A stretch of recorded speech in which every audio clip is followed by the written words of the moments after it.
Hola Altubers, hoy vamos a hacer un vídeo en torno a una figura carismática importante de la historia del cine, pero vamos a hacerlo por un motivo, porque uno de nuestros amigos en uno de los comentarios nos apuntó: ¿y por qué no haces un vídeo sobre Sam Peckinpah?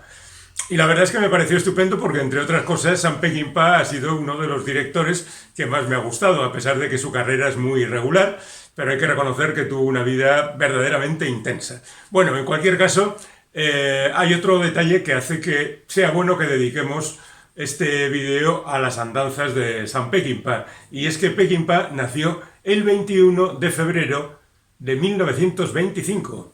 Es decir, se cumplen 99 años, no vamos a esperar al centenario, 99 años del nacimiento de Sam Peckinpah. Ocurrió en Fresno, en California. Es un californiano de pro, murió también en el año 84 en California y estuvo trabajando casi toda su vida en California.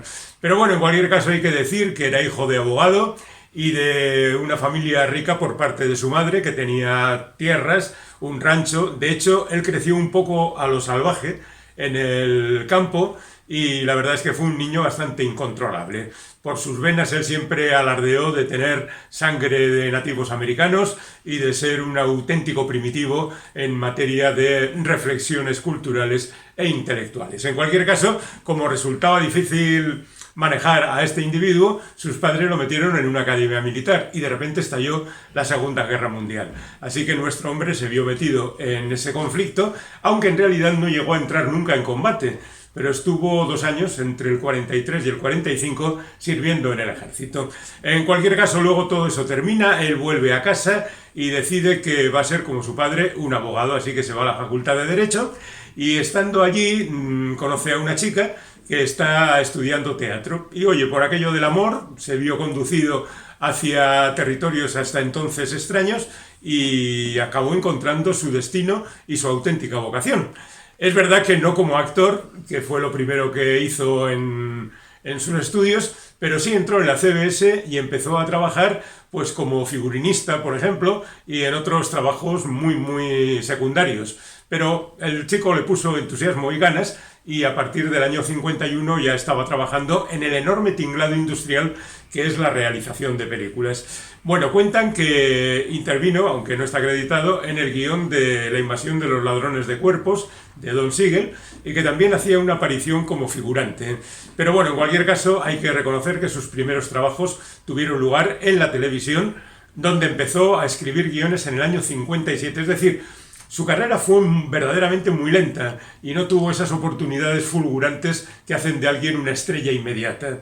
En el año 57 escribe un primer guión, Lo que son las cosas, para una comedia, Mr. Adams and Eve, y poco más tarde ya entra en el territorio del western, porque en los años 50 se hacía mucho western para el cine, pero también mucho western para la televisión.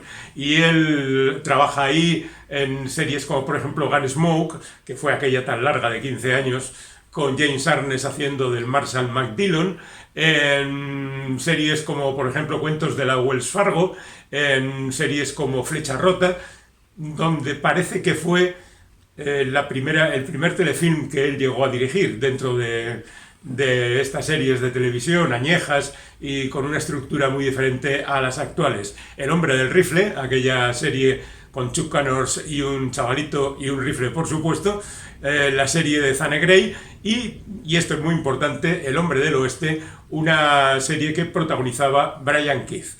Gracias a Brian Keith, el bueno de Peckinpah tuvo acceso a la dirección, lo cual tampoco estaba nada mal, teniendo en cuenta que era lo que él aspiraba a hacer.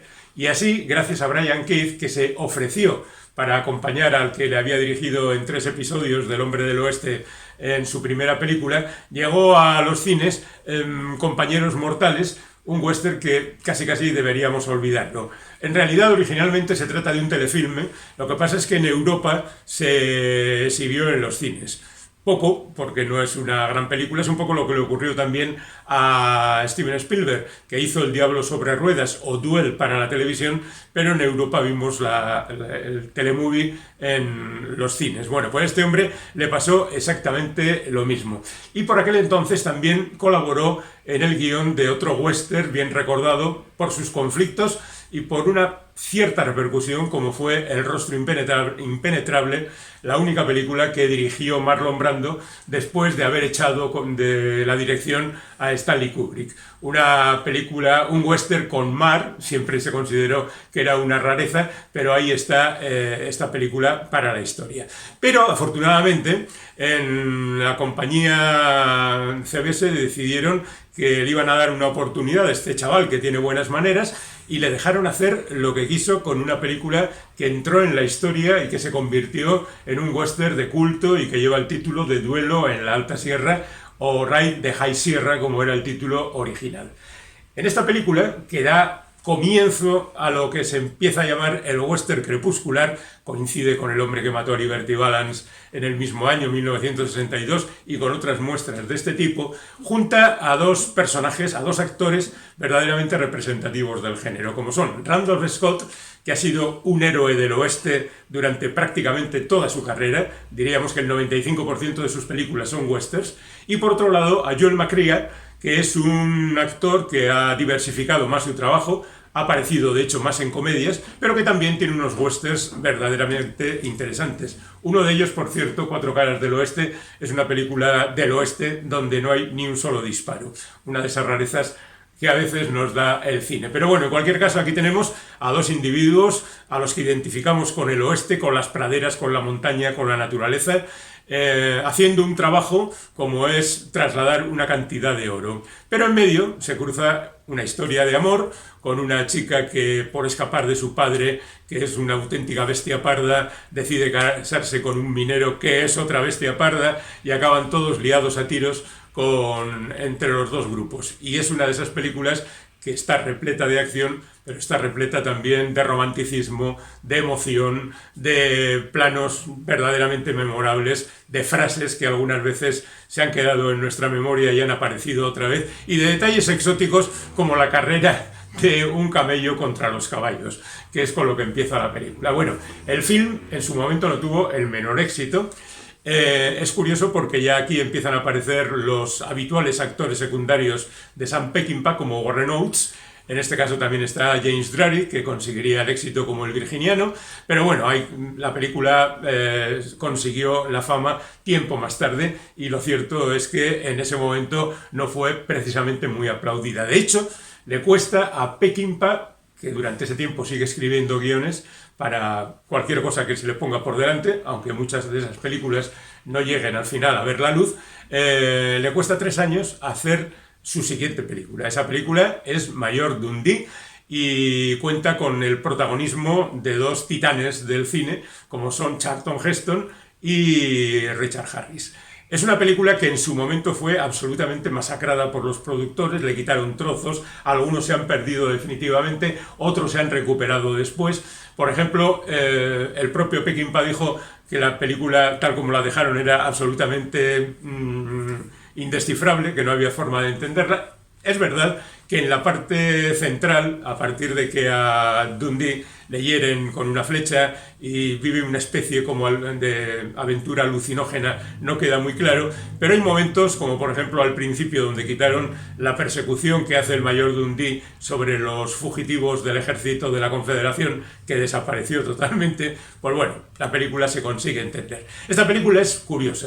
Por ejemplo, es lo menos épico que puedes encontrar en el sentido que todas sus batallas, menos la última, se desarrollan de noche y a veces es difícil encontrar qué diablos está ocurriendo. La persecución que establece Dundee y su banda de gente verdaderamente variada es bastante extraña porque van persiguiendo a Sierra Charriba, un apache que se ha levantado en armas y ha cruzado a México. Ellos también cruzan a México y allí viven unas historias tremendas. A mí es una película que me gusta especialmente y recuerdo que en esta película fue cuando Charlton Heston estuvo a punto de matar a Sam Peckinpah porque en un momento determinado ya se volvió loco y montado en su caballo y con su sable se abalanzó sobre el director y estuvo a punto de darle un sablazo.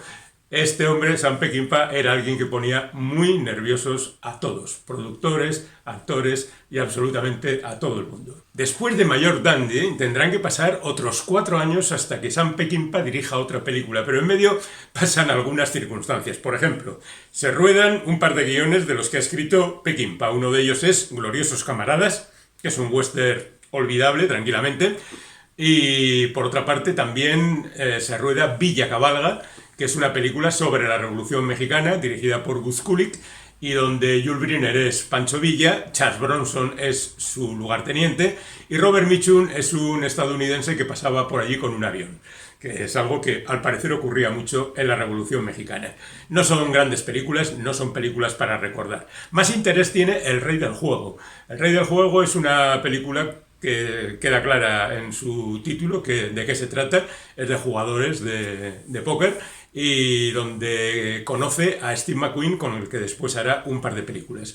Pero los productores no aguantan a Peckinpah y lo despiden del rodaje e incluyen en él a Norman Jewison, que es un director mucho menos interesante que Peckinpah, pero que sin embargo consiguió tener mucha fama gracias sobre todo a otra película que hizo por aquel entonces, que era En el calor de la noche, donde se reivindicaba el antirracismo por parte del personaje de Sidney Poitier.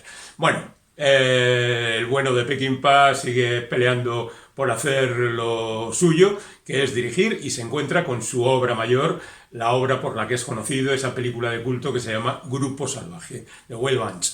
Es una película ya más crepuscular que las anteriores, con personajes más hechos polvo, gente más desesperada que nunca y que se encuentra al final de un camino.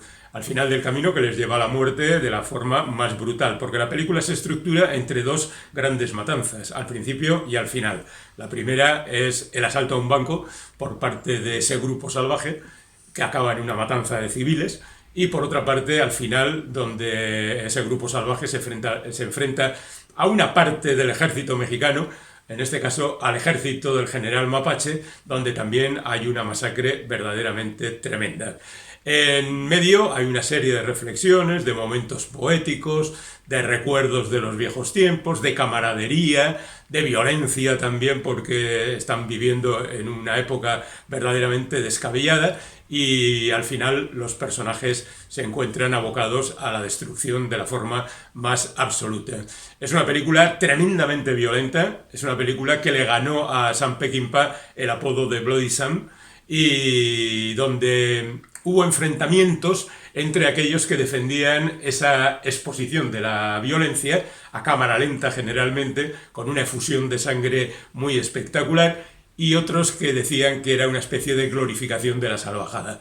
Bueno, sea como sea, esta es una película histórica, te guste o no te guste, seguramente afecta más a tus tripas que a tu cerebro, y en consecuencia yo creo que todo el mundo conoce este film.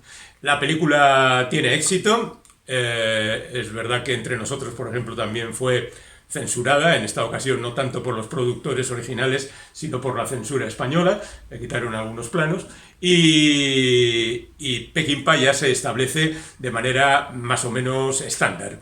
Y él quiere rodar una película, que es La balada de Cable Hook, pero los productores no tienen ninguna gana de que después de que ha hecho una película tan grande, con actores razonablemente conocidos, William Holden, Ernest Borgnine, Robert Ryan, Edmond O'Brien, sus amigos Warren Oates, Ben Johnson, Strother Martin, L.Q. Jones, es decir, el grupito habitual de Sam Peckinpah, quieren que haga otra película grande, pero él dice que no, que él lo que quiere hacer es La balada de Cable Hook, y de hecho esta es la única película que él produjo en su vida.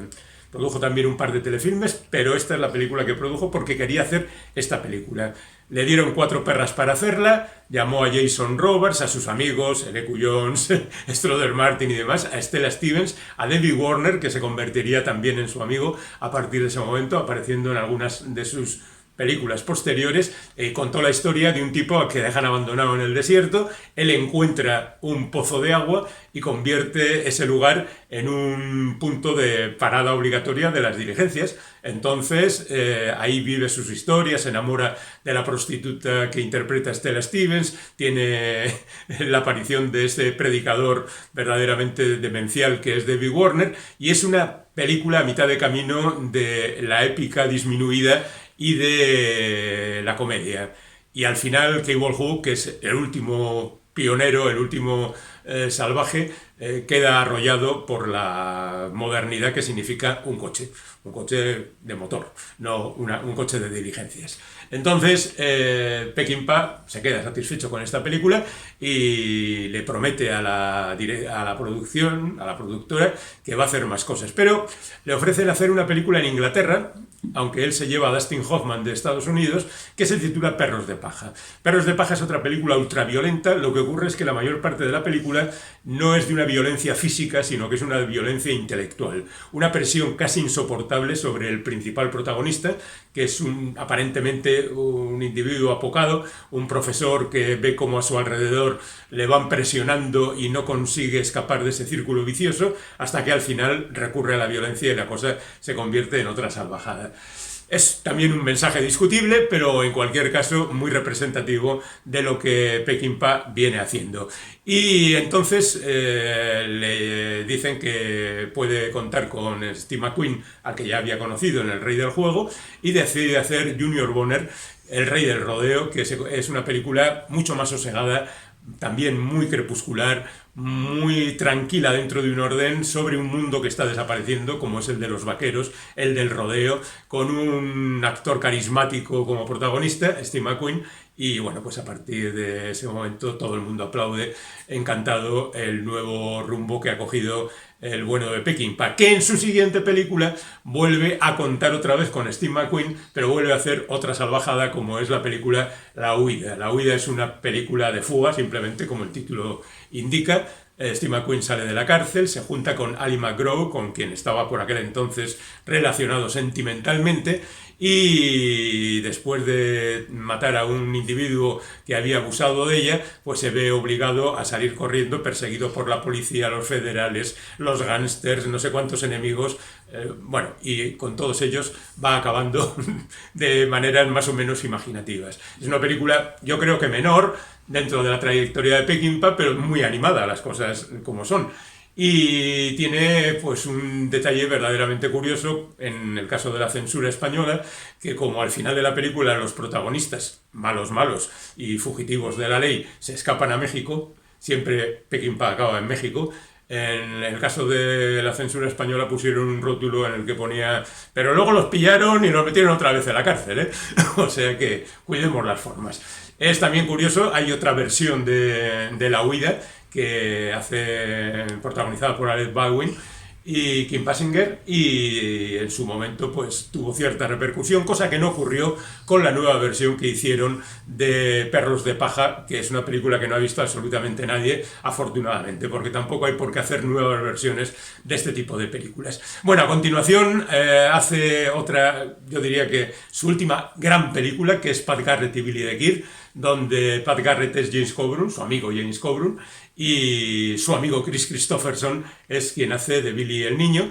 Y bueno, Bob Dylan pone la banda sonora, llamando a las puertas del cielo y demás, hace la banda sonora y también hace un papelito poco representativo. Es otra película repleta de, digamos, romanticismo y poesía, y unos cuantos muertos, pero hay que recordar esa muerte de Slim Pickers al borde del río sonando, llamando a las puertas del cielo, el final, la muerte de Billy el niño, la traición de Pat Garrett, todas esas historias que hacen de la película también un elemento muy recomendable desde otros puntos de vista ajenos a la violencia. Y a continuación le proporciona a Warren Oates su único protagonista en la historia y hace la película Quiero la cabeza de Alfredo García.